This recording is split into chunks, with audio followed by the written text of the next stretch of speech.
ہمارے طلبہ میں جمعیت علماء اسلام کے طلبہ بھی ہیں, پی ٹی آئی کے بھی ہیں, مسلم لیگ کے بھی ہیں, اساتذہ میں بھی ہیں. جب عمران خان کی حکومت تھی نا, ہمارے ایک استاذ تھے, وہ عمران خان کے بے انتہا مخالف تھے. وہ اگلا گھنٹہ دوسرے استاذ کا تھا, وہ آتے, وہ عمران خان کے بہت زیادہ فیور میں تھے. تو طلبہ کہتے تھے ہم کدھر جائیں, وہ کیا, تو ہمارے استاذ کے پاس حضرت مفتی عبدالرحیم صاحب کے پاس آتے تھے. وہ کہتے بھائی ٹھیک ہے یار, سبق تو پڑھا رہے ہیں نا, باقی ہر ایک کی سیاسی رائے ہے, یہی تو ہمارا حسن ہے, سب چلے گا مارکیٹ میں, آپ خود فیصلہ کرو کون صحیح ہے کون غلط ہے.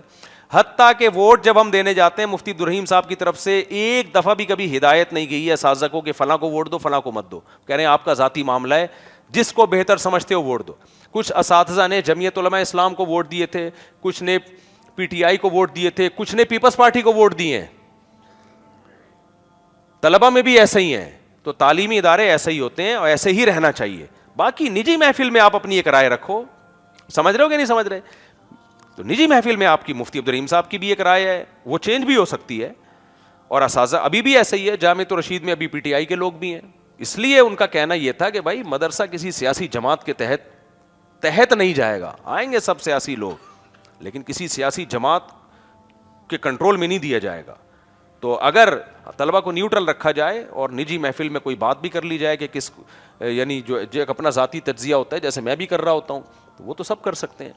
تو یہ مطلب ہے میرا. باقی آنے پر کسی کی پابندی نہیں ہے. کرنیل جرنیل بھی آئیں گے, D G I S P R بھی آئے گا, ججز بھی آئیں گے, پیپلز پارٹی کے لیڈر بھی آئیں گے, جے یو آئی کے لیڈر آئیں گے, تو 100 دفعہ استقبال کیا جائے گا ان کا. وہ تو جامعہ پھر مولانا فضل الرحمان کا تو ماتھا چوما ہے مفتی عبدالرحیم صاحب نے جب وہ آئے تھے. لوگ کو دیکھ رہے ہیں D G I S P R کا ماتھا چوما ہے, تو بھائی وہ صاحب حاکم کی حیثیت سے ہے وہ. اور مفتی عبدالرحیم صاحب D G I S P R کی ذاتی حیثیت کو نہیں دیکھتے. وہ کہتے ہیں پاکستانی فوج کو موٹیویشن کی ضرورت ہے, کیونکہ ابھی لڑ رہی ہے فوج بلوچستان میں, اور ہر جگہ فوجی شہید ہو رہے ہیں. تو یا تو جا کے ان بارڈر پہ جا کے ان فوجیوں کے پیشانیاں چومے, تو بہتر نہیں ہے کہ جو ایک آدمی ان کی نمائندگی کر رہا ہے اس کی پیشانی چوم لو, ہول سیل کے حساب سے کیا ہو جائے گا.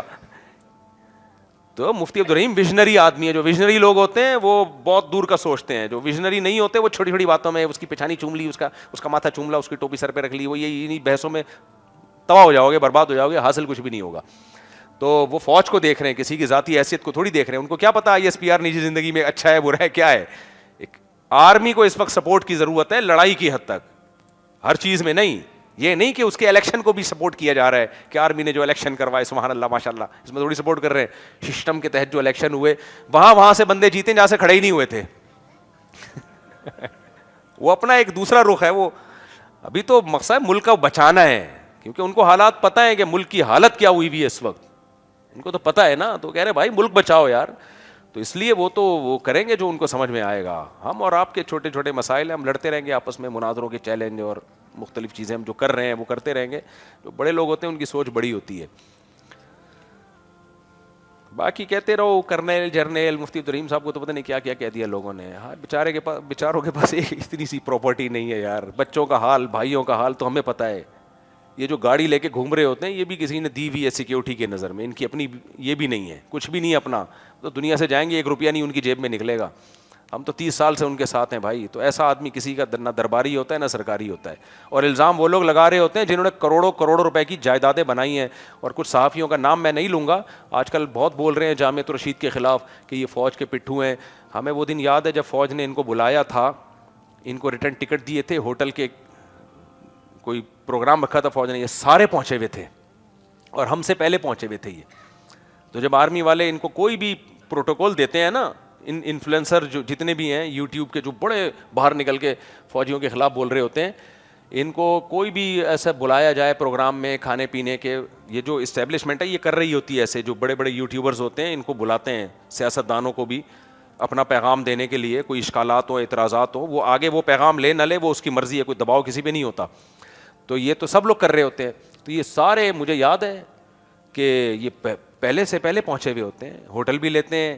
یعنی یہ ساری حکومتی مراعات ہے نا, اور ڈائریکٹ فوج سے مراعات لے رہے ہوتے ہیں, اور باہر نکل کے پھر بیان داغ رہے ہوتے ہیں کہ یہ فوج سے مراعات لینا حرام ہے. تو بس کرو یار, ہم تو ہمارے پاس تو سب کی لسٹیں ہیں, لیکن ہم یہ باتیں میڈیا پہ کریں گے تو بلا وجہ ایک فساد پیدا ہوگا, کچھ بھی نہیں ہوگا.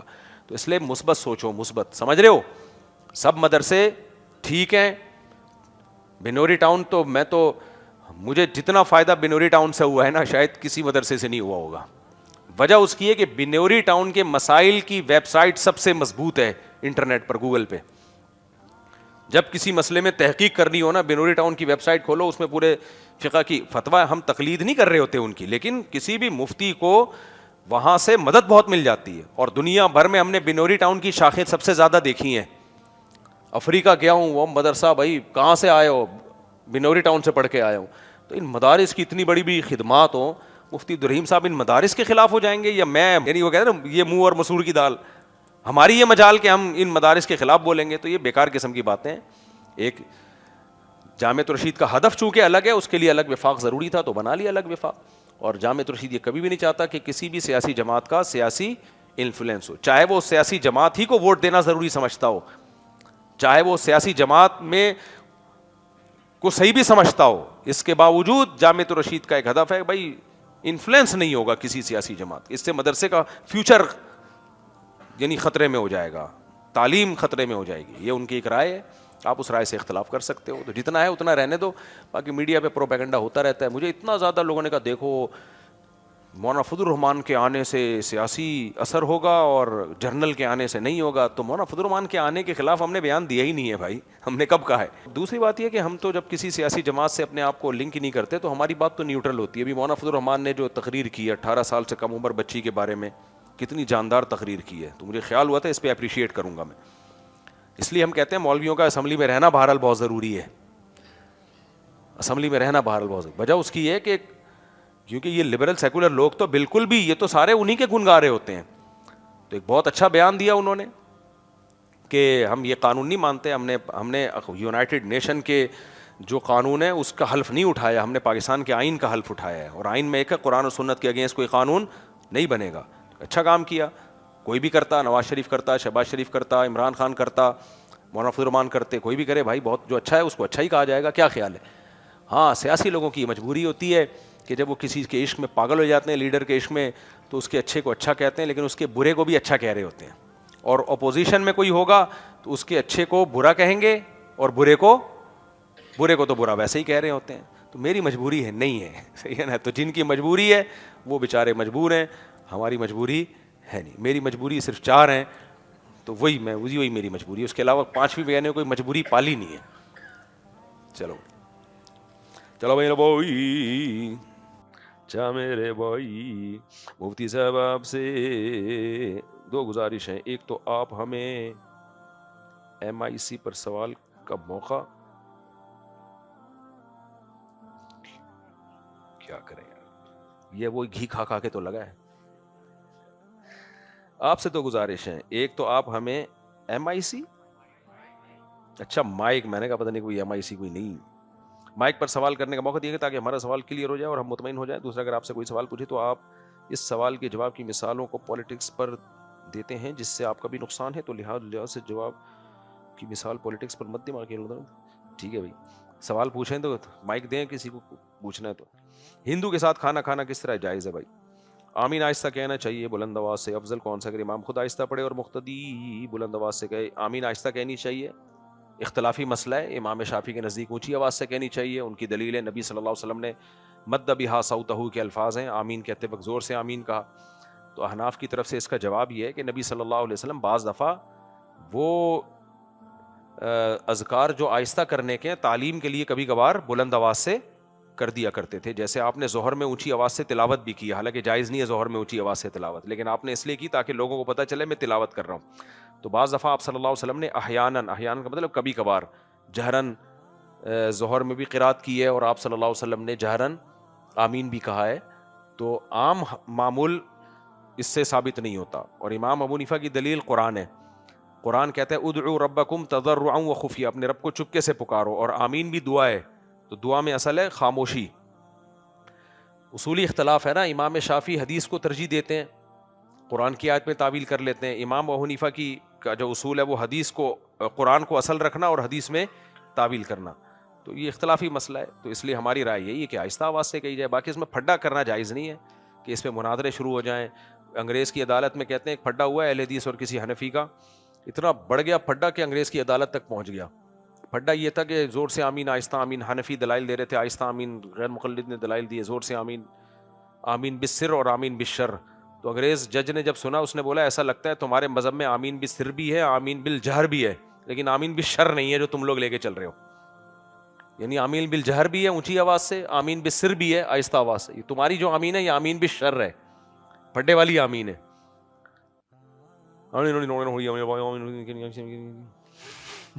دوسری بات یہ کہ ہم تو جب کسی سیاسی جماعت سے اپنے آپ کو لنک ہی نہیں کرتے تو ہماری بات تو نیوٹرل ہوتی ہے. ابھی مولانا فضل الرحمان نے جو تقریر کی ہے 18 سال سے کم عمر بچی کے بارے میں, کتنی جاندار تقریر کی ہے, تو مجھے خیال ہوا تھا اس پہ اپریشیٹ کروں گا میں. اس لیے ہم کہتے ہیں مولویوں کا اسمبلی میں رہنا بہرحال بہت ضروری ہے. اسمبلی میں رہنا بہرحال بہت ضروری. وجہ اس کی ہے کہ کیونکہ یہ لبرل سیکولر لوگ تو بالکل بھی, یہ تو سارے انہی کے گن گا رہے ہوتے ہیں. تو ایک بہت اچھا بیان دیا انہوں نے کہ ہم یہ قانون نہیں مانتے, ہم نے یونائٹڈ نیشن کے جو قانون ہے اس کا حلف نہیں اٹھایا, ہم نے پاکستان کے آئین کا حلف اٹھایا ہے, اور آئین میں ایک ہے قرآن و سنت کے اگینسٹ کوئی قانون نہیں بنے گا. اچھا کام کیا, کوئی بھی کرتا, نواز شریف کرتا, شہباز شریف کرتا, عمران خان کرتا, مولانا فضل الرحمان کرتے, کوئی بھی کرے بھائی, بہت جو اچھا ہے اس کو اچھا ہی کہا جائے گا. کیا خیال ہے؟ ہاں, سیاسی لوگوں کی مجبوری ہوتی ہے کہ جب وہ کسی کے عشق میں پاگل ہو جاتے ہیں, لیڈر کے عشق میں, تو اس کے اچھے کو اچھا کہتے ہیں لیکن اس کے برے کو بھی اچھا کہہ رہے ہوتے ہیں. اور اپوزیشن میں کوئی ہوگا تو اس کے اچھے کو برا کہیں گے اور برے کو تو برا ویسے ہی کہہ رہے ہوتے ہیں. تو میری مجبوری ہے نہیں ہے, صحیح ہے نا. تو جن کی مجبوری ہے وہ بیچارے مجبور ہیں, ہماری مجبوری ہے نہیں. میری مجبوری صرف 4 ہیں, تو وہی میری مجبوری ہے. اس کے علاوہ 5ویں میں نے کوئی مجبوری پالی نہیں ہے. چلو بھائی, کافی ہو گیا میرا خیال ہے. اور بھائی مائک دے دو, بس ایک سوال لے لیں. جی السلام قسطوں پہ کاروبار کئی دفعہ بتا چکے ہیں, اگلی دفعہ دوبارہ پیش کر دوں. وعلیکم السلام. صاحب, میں علی رضا لاڑکانہ سے ہوں اور کچھ ایسے سوالات تھے اور آپ سے ملنے کی بھی خواہش تھی. اچھا, ایک سوال یہ تھا کہ غیر اللہ کے بارے میں کسی کو پکارنا, جیسے جنید جمشید کی نعت ہے کہ میں تو امتی ہوں اے شاہ امم, کر دو میرے آقا اب نظر کرم. اور دوسرا ایک سوال اگر آپ اجازت دیں تو آپ صلی اللہ علیہ وسلم کی ذات کے بارے میں, وہ یہ تھا کہ جیسے آپ صلی اللہ علیہ وسلم کے بارے میں نور و بشر کا اختلاف چلتا ہے, تو ایک آپ صلی اللہ علیہ وسلم کی دعا ہے جس میں اس طرح کے کچھ الفاظ ہیں, اللہم اجعلنی نورا جی لحمی. دیکھو, پہلی بات یہ کہ وہ جنید جمشید کی نظم میں جو یہ الفاظ ہیں نا کہ اے شاہ کرم, کیا ہے وہ, کر دے میرے آقا کر دے میرے آقا اب نظر کرم. دیکھو یہ الفاظ بہرحال بے احتیاطی پر مبنی ہے, لیکن شریعت میں حکم یہ ہے کہ کسی کو کافر یا مشرک قرار نہ دو, اس کے کلام کا حتی الامکان اس کی تعویل کرو. تو جنید جمشید نے بھی جو یہ کہا ہے کہ میرے آقا کرم کر دے, تو ہم اس سے مراد ہی لیتے ہیں آخرت میں نبی صلی اللہ علیہ وسلم سفارش کریں میدان حشر میں. وہ سفارش تو ثابت ہے, اور یہ کلام فرشتے نبی صلی اللہ علیہ وسلم تک پہنچا دیں. یعنی اس کا یہ عقیدہ نہیں ہے کہ یہیں سے نبی کریم صلی اللہ علیہ وسلم سن رہے ہیں. تو یہاں کرم سے مراد ہے آخرت میں کرم, آخرت میں آپ ہماری سفارش کریں. اور یہاں سے نبی کو پکارا جا رہا ہے, تو ایسا نہیں کہ نبی براہ راست سن رہے ہیں اور مدد کر رہے ہیں. شاعری میں تو ایسا ہوتا ہے نا, تخیل کی دنیا ہوتی ہے شاعری میں حقیقت مراد نہیں ہوتی, تخیلاتی دنیا ہوتی ہے. تو اس کا یہ نیت ہرگز نہیں تھی جنید جمشید کی. تو تبلیغ میں وقت لگاتا تھا, اللہ سے ہونے کا یقین, غیر اللہ سے کچھ نہیں ہوتا. تو اس لیے کسی پر کو کافر نہیں قرار دیا جاتا, اس کے کلام کی تعویل کی جاتی ہے. دوسری بات جو آپ نے پوچھی, نبی نے فرمایا کہ اللہ مجھے نور کر دے, اللہم اجعلنی فی بشری نورا, میری کھال میں بھی نور اور میرے دائیں بھی نور. وہ دعا تو ہم سب کو سکھائی گئی ہے. اس نور سے مراد ہے ہدایت کا نور. قرآن میں آتا ہے انما انا بشر مثلکم, میں تمہاری طرح کا انسان ہوں. تو نبی اپنی حقیقت اور ماہیت کے لحاظ سے انسان ہی تھے. ہاں, ہدایت کا نور ہے, تو وہ دعا تو ہم بھی پڑھتے ہیں, ہمیں بھی سکھائی گئی ہے. تو کیا مطلب, ہم سب نور ہیں. ہدایت کی روشنی, گمراہی میں ہم ہدایت کا چراغ بنے, یہ مراد ہے اس سے. چلیں کافی ہو گیا.